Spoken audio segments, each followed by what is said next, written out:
ഇഷ്ടപ്പെടുന്ന ഒരു വിഭാഗമുണ്ട്.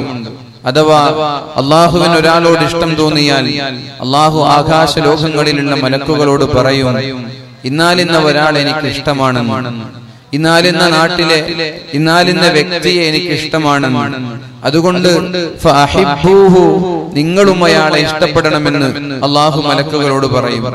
അപ്പൊ മഹാനായ ജിബ്രീൽ അലൈഹിസ്സലാം ആകാശ ലോകങ്ങളിലുള്ള സർവ്വ മലക്കുകളെയും വിളിക്കും, യാ മലായികതി, എന്റെ മലക്കുകളെ, ഇന്നാലിന്ന മനുഷ്യനെ അള്ളാഹുവിന് വലിയ ഇഷ്ടമാണ്, അതുകൊണ്ട് നിങ്ങൾ ഇഷ്ടപ്പെടണം. അവർ ഇഷ്ടപ്പെടും.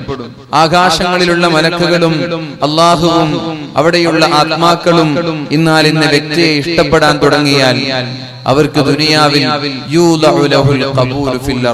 ഭൂമിയിൽ അവരുടെ അംഗീകാരം വർദ്ധിക്കും. ജനങ്ങൾ അവരെ സ്നേഹിക്കാൻ തുടങ്ങും, ജനങ്ങൾ അവരെ ആദരിക്കാൻ തുടങ്ങും, ജനങ്ങൾ അവരെ ഇഷ്ടപ്പെടാൻ തുടങ്ങും, ജനങ്ങൾ അവർക്ക് പരിഗണന നൽകാൻ തുടങ്ങും. അതല്ലാതെ സ്ഥാനമാനങ്ങൾക്കും പരിഗണനകൾക്കും അതുപോലെ പ്രശസ്തിക്കും വേണ്ടി നമ്മൾ എത്ര അധ്വാനിച്ചാലും അതൊക്കെ നഷ്ടത്തിലായിരിക്കും. ദുനിയാവിലെയും ആഖിറത്തിലെയും നഷ്ടത്തിലായിരിക്കുമെന്നും നമ്മുടെ മുമ്പിൽ വെച്ച് ഒരുപക്ഷെ അവർ നമ്മെ പുകഴ്ത്തി സംസാരിച്ചേക്കാം, നമ്മുടെ മുമ്പിൽ വെച്ച് നമ്മെ കുറിച്ച് നല്ലത് പറഞ്ഞേക്കാം, നമ്മുടെ അഭാവത്തിൽ അവർ നമ്മെ ചീത്ത പറയുകയേ ചെയ്യുള്ളൂ. പലപ്പോഴും പല ആളുകൾ വേദിയിലിരുത്തി നന്നായി പുകഴ്ത്തും. പ്രഭാഷണത്തിന് വേണ്ടി ഇന്നാലിന്നൊരു പ്രഭാഷകൻ വന്നാൽ 5 മിനിറ്റും 10 മിനിറ്റും ഒക്കെ പ്രഭാഷകനെ ആകാശം മുട്ട പുകഴ്ത്തും. ആര്? സംഘാടകരിൽപ്പെട്ട വളരെ കഴിവുള്ള ഒരു സംഘാടകൻ മൈക്ക് ഉപയോഗിച്ച് ആകാശം മുട്ട, മാനം മുട്ട പുകഴ്ത്തും. എന്നാൽ പ്രഭാഷണം കഴിഞ്ഞ് തിരിച്ചുപോയാൽ അദ്ദേഹമായിരിക്കും ആദ്യം പ്രഭാഷകനെ ചീത്ത പറയാ, അദ്ദേഹമായിരിക്കും ആദ്യം പ്രഭാഷകനെ കുറ്റം പറയാ. ഇതാണ് നമ്മുടെ നാട്ടിലുള്ള സാഹചര്യങ്ങൾ. ആളുകളുടെ മുമ്പിൽ വെച്ച് എത്ര പുകഴ്ത്താനും ഒരു മടിയുമില്ലാത്ത ആളുകളാണ് നമ്മൾ. എന്നാൽ അഭാവത്തിലോ അവന്റെ അസാന്നിധ്യത്തിലോ അവനെ പൂർണ്ണമായി എങ്ങനെയെങ്കിലും തളർത്താനും ഇകഴ്ത്താനും ഇല്ലായ്മ ചെയ്യാനും ശ്രമിച്ചുകൊണ്ടിരിക്കുന്ന ഒരു കാലമാണ്. അതുകൊണ്ട് ആളുകൾ മുഖം നോക്കി സ്തുതി പറയുമ്പോൾ നമ്മൾ ഉയർന്നു പോകരുത്. ഞാൻ വലിയ സംഭവമാണ് എന്ന് ഒരിക്കലും തോന്നിപ്പോകരുത്. മുഖം നോക്കി സ്തുതി പറയുന്നവർ നമ്മുടെ അഭാവത്തിൽ നമ്മെ കുറ്റപ്പെടുത്തുന്നുണ്ട് എന്നുള്ള യാഥാർത്ഥ്യം കൂടി നമ്മൾ മനസ്സിലാക്കണം.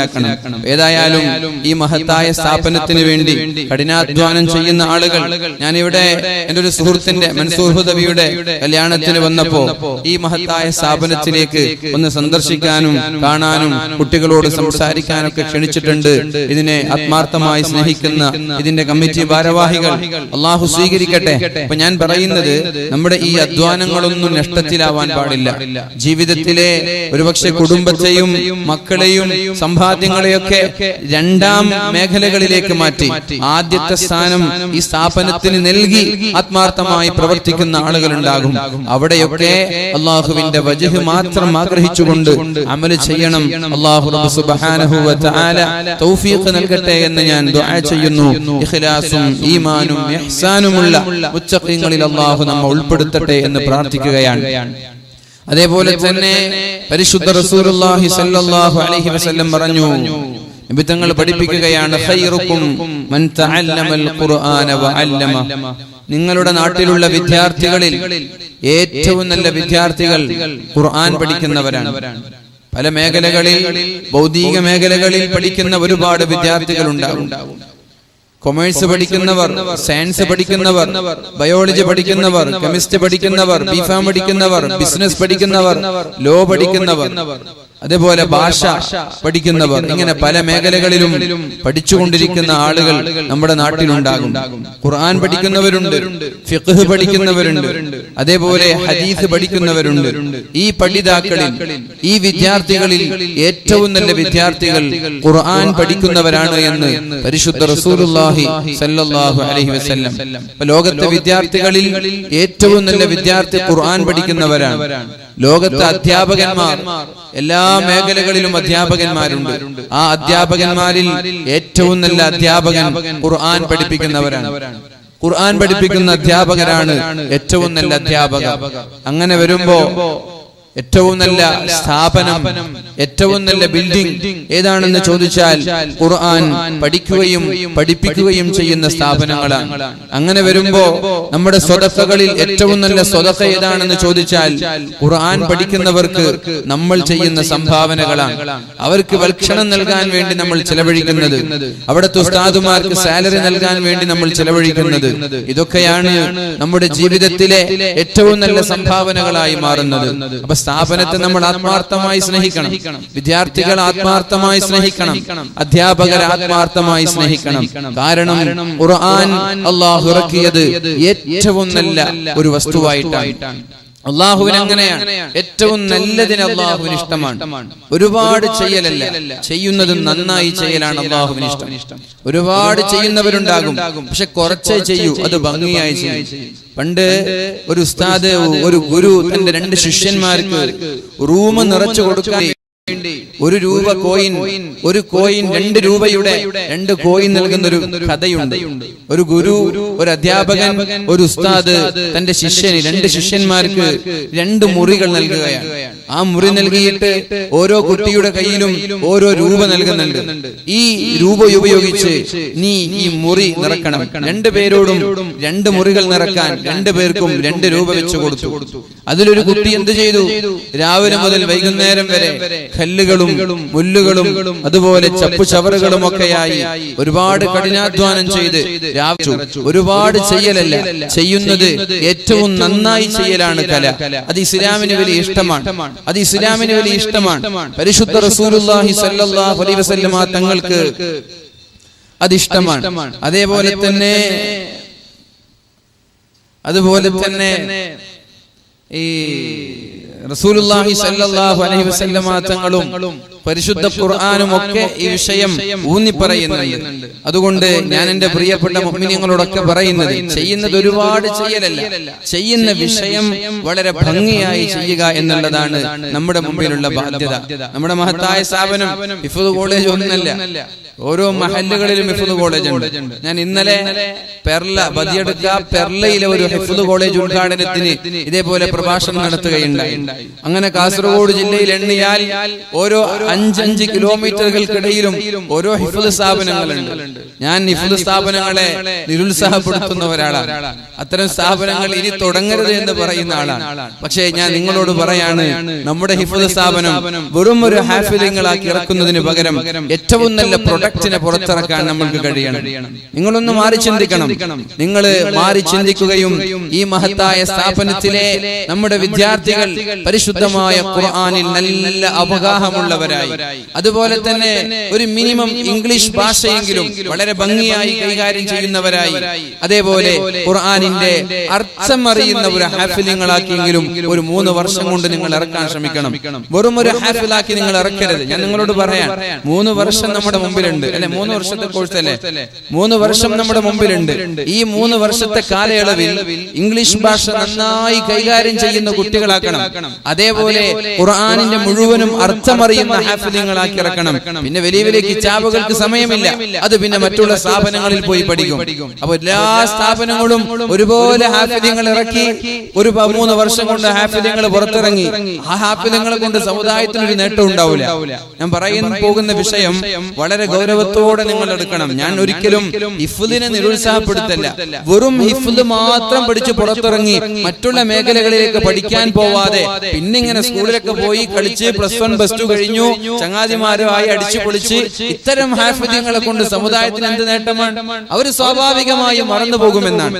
ഈ ഖുർആൻ മറന്നു പോവുക എന്ന് പറഞ്ഞാൽ വെറുതെ ഒരാൾ മറക്കൂല എന്നാണ്. ഖുർആൻ മറക്കുക എന്ന് പറയില്ലേ? ഖുർആൻ മറന്നാൽ ശിക്ഷയുണ്ട് എന്നൊക്കെ നമ്മൾ പറയില്ലേ? ഖുർആൻ വെറുതെ മറക്കൂല. ഖുർആൻ മറക്കുന്നത് ഖുർആൻ പഠിച്ചവർ തെറ്റിലേക്ക് നീങ്ങുമ്പോഴാണ്. ഖുർആൻ പഠിച്ചവർ തെറ്റിലേക്ക് നീങ്ങിയാൽ, തിന്മയിലേക്ക് നീങ്ങിയാൽ അത് അവർക്ക് മറന്നുപോകും. അതൊരു മുസീബത്താണ്, അതവർ മറന്നുപോകും.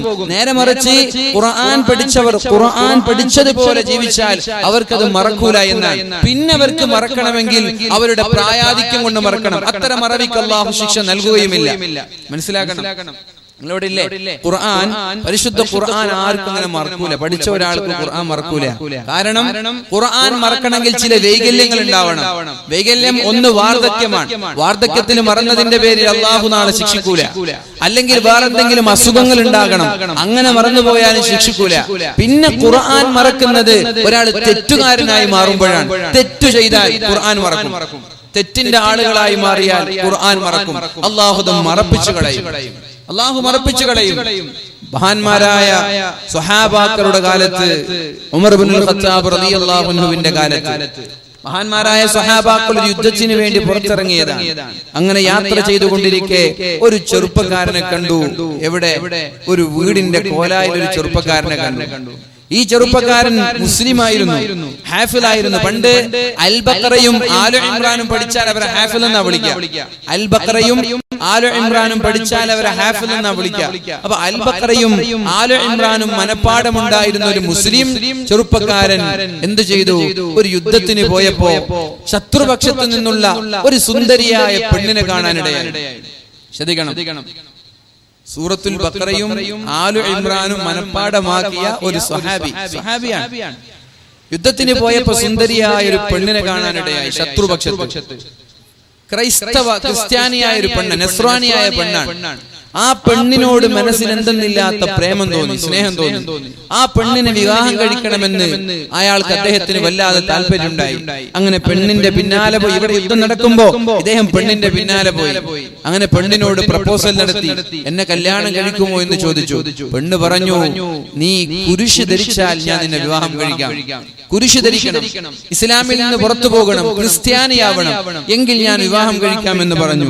അദ്ദേഹം പെണ്ണ് പറഞ്ഞത് കേൾക്കുകയും തന്റെ മുസ്ലിം എന്ന് പറയുന്ന ഐഡന്റിറ്റി എടുത്തുമാറ്റി ക്രൈസ്തവ മതത്തിലേക്ക് ചേക്കേറുകയും ചെയ്തു. സ്വഹാബിയാണ്, സ്വഹാബിയല്ല, താബിഈങ്ങളിൽപ്പെട്ട മഹാനായ ഉമർ ഇബ്നുൽ ഖത്താബ് തങ്ങളുടെ കാലത്തുള്ള ഒരു മുസ്ലിമായ ഒരാളാണ്. അദ്ദേഹം എന്ത് ചെയ്തു? താബിഈങ്ങളിൽപ്പെട്ട ഒരാളാണ്. അദ്ദേഹം ക്രൈസ്തവനായി. അങ്ങനെ അദ്ദേഹം വളരെ വിഷമത്തോടെയാണ് മുസ്ലിമീങ്ങൾ തിരിച്ചു മദീനയിലേക്ക് മടങ്ങിപ്പോയത്. ഒരുപാട് വർഷം കഴിഞ്ഞ് വീണ്ടും അവർ ആ വഴിയിലൂടെ കടന്നു പോകുമ്പോ ഈ ചെറുപ്പക്കാരനെ അതേ ഒരു വീടിന്റെ കോലായിൽ കാണുകയുണ്ടായി. അപ്പൊ ചോദിച്ചു, യാ ഫത, അല്ലയോ ചെറുപ്പക്കാരാ, നിന്റെ ഖുർആൻ കൊണ്ട് നിനക്ക് എന്ത് നേട്ടമുണ്ടായി? നിന്റെ ഖുർആൻ കൊണ്ട് നിനക്ക് എന്ത് നേട്ടമുണ്ടായി? നിന്റെ ഇസ്ലാം കൊണ്ട് നിനക്ക് എന്ത് നേട്ടമുണ്ടായി? നീ വലിയ ഹാഫിളായിരുന്നല്ലോ, നീ ഖുർആൻ പഠിച്ച ആളായിരുന്നല്ലോ, നീ വലിയൊരു നിസ്കരിക്കുന്ന ആളൊക്കെ ആയിരുന്നല്ലോ. നിന്റെ ഖുർആനും നിന്റെ നിസ്കാരവും നിനക്ക് എന്ത് പ്രയോജനം ചെയ്തു എന്ന് ചോദിച്ചു. അപ്പോഴാണ് അദ്ദേഹം പറഞ്ഞത്, ഉൻസീതുഹാ, ഞാൻ പരിശുദ്ധമായ ഖുർആൻ എല്ലാം മറന്നുപോയി, ഒരൊറ്റൊരായത്തൊഴികെ എല്ലാം ഞാൻ മറന്നു, ഒരൊറ്റൊരായത്തൊഴികെ. ഏതാണ് ആയത്ത്? റുബമായ വദ്ദുല്ലദീന കഫറൂ ലൗ കാനൂ മുസ്ലിമീൻ. സത്യനിഷേധികളായ ആളുകൾ ഞാൻ മുസ്ലിമായിരുന്നുവെങ്കിൽ എത്ര നന്നായിരുന്നു എന്ന് കൊതിച്ചു പോകുന്ന ഒരായത്ത്. റുബമായ വദ്ദുല്ലദീന കഫറൂ, സത്യനിഷേധികളായ ആളുകൾ കൊതിച്ചു പോകുന്ന ഒരു സമയം വരാനുണ്ട്. അവര് മുസ്ലിമീങ്ങളായിരുന്നുവെങ്കിൽ എത്ര നന്നായിരുന്നു എന്ന് കൊതിച്ചു പോവുകയാണ്.